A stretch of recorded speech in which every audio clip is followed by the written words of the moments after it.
साले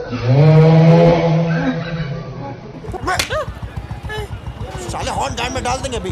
पापा भाई इस साल तो लग रहा है कि 2021 फुल ऑफ मीम से जाने वाला है, क्योंकि अब जो वीडियोस आ रहे हैं ना वो एक से एक बढ़कर आ रहे हैं।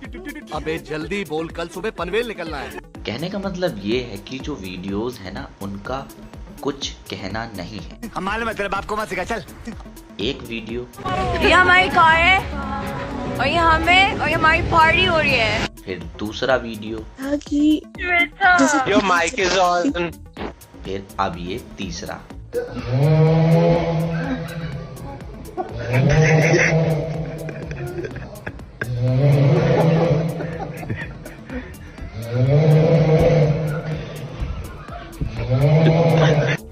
ये कहाँ का है, कब रिकॉर्ड है, अनडेटेड है, पर सोशल मीडिया है।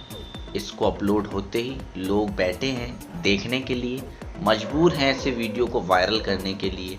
तो ये मौलवी साहब खर्राटे भरी नींद ले रहे, जो माइक जिस पर नमाज और अजान दी जाती है वो खुला छोड़ गए। दावा करा जा रहा है इस वीडियो के द्वारा।